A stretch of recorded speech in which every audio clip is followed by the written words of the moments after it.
Elon Musk may not deserve an ounce of credit for founding Tesla because he didn't. I will never stop reminding people of that. He neither founded it nor did any of the engineering of the cars or anything like that.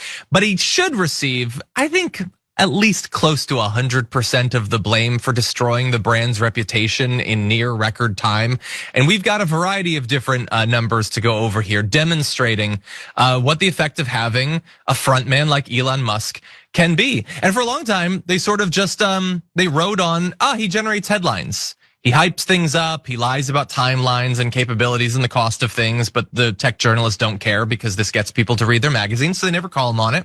And that made the company big. Well, now he's the front man who's doing, Nazi salutes on stage, and that's probably gonna hurt you. So let's see. What are Tesla sales actually doing? So in California, so that's the US state that leads in EV sales.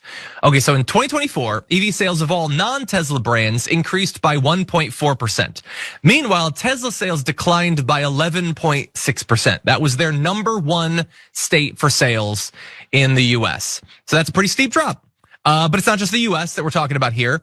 So let's talk about worldwide. In Germany, that's Europe's biggest car market, Tesla has been the German EV sales champ for some time.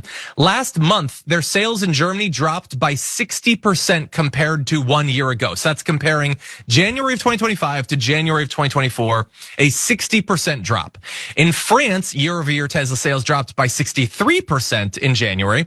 In the UK, overall EV sales were up 7%. Tesla sales were down 8%.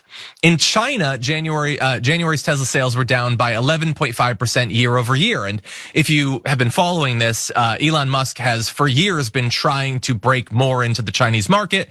That does not appear to be doing well at this point. And you could sort of see why some of these numbers would go down. I don't know why, when you have him coming in to like Germany, for instance, and trying to look as hard as he can for the most neo-Nazi-esque politicians to support. A lot of Germans are probably not going to be big fans of that. Seeing him do the Nazi salute probably isn't going to make you popular in some parts of the world. And so you can take a look at how tied to your political ID, your view of Tesla has become. Bearing in mind that Tesla has always been, it's an electric car company. That's lib stuff, right? Well, now Trump supporters are far more likely to have a positive view of it. Only 41% of those who voted for Harris view it favorably. And bear in mind, those libs are still far more likely to actually buy an electric car. Like some of these conservatives might look at it favorably, but they also think that electric cars are stupid and shouldn't exist. So not a great business plan necessarily. And by the way, for those looking to buy an EV in the next year, comparing it to other brands, it's now trailing like Ford and VW.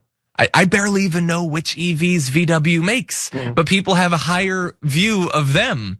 And you can see that unfavorability at 37%, way higher than a lot of these other brands. And its overall brand identification, you only have to go back like 3 years for it to be the top 10 most admired brands of all products. And now you look at it over time, it's dropped down significantly. It was in 8th place in 2021. It's now in 63rd. Okay, on attributes like character, trust, and ethics, it's in the 70s. It's way beyond but lower now than other car manufacturers. Honda's at 7th, Toyota at 12th, Subaru at 15th, General Motors, which people love the dog on, they're doing way better than Ford right now, or than Tesla right now. Ford is as well. And you can also see, we'll close on this, their stock price going down. It sort of rallied a little bit after Trump won, and now that's going down once again. And certainly, negative headlines about Elon Musk don't help. Negative headlines like this, that the Tesla Cybertruck is 17 times more likely to lead to fire fatalities than the Ford Pinto was, which late night comics joked about for literally years. All of this is not good for the brand, which leads me to wonder, at what point do they just get rid of him? And then maybe get rid of the Cybertruck. And then you'll probably be doing much better, David. But what do you make of all this? Well, I think he's doing to Tesla what he did to Twitter, right? He took Twitter, which was a valuable tool for a lot of people, which had certain basic rules and standards, and tried to weed out the hatred and the xenophobia and the racism, and try to make sure that people were speaking in facts on Twitter.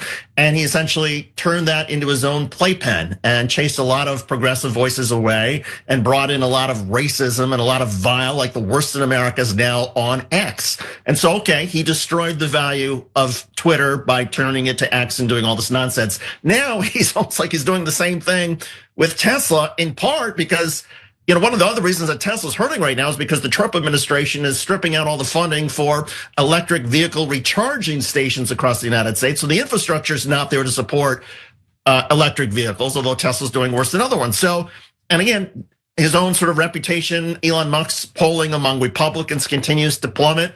And I think people are just sort of sick of him. They don't like what he's doing to social media. They don't like what he's doing to governance, and they don't like what he has been doing to Tesla.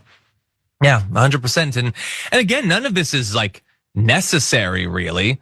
Like, again, he didn't found Tesla. He didn't come up with the concepts for most of these cars, except for the dumbest one.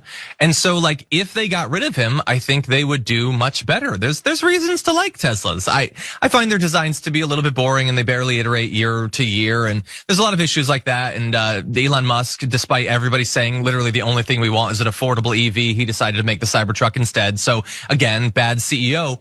They could just get rid of him, but I don't think they're gonna do that because their board of directors is now packed with Musk cultists that seem to love him, despite the fact that not only is he out there doing damage to their brand identity, but like, does anyone think that he's doing the job of CEO right now? There and at SpaceX and at Twitter and all that, he's living in the Department of Education building with a bunch of 17-year-old boys. You think he's actually functioning as a CEO? I know I'm not a businessman or whatever, but I don't understand why this is how businesses work. And by the way, tomorrow on the program, we're gonna dive into, we gave you a little bit of a taste there with the fire thing with the Ford Pinto.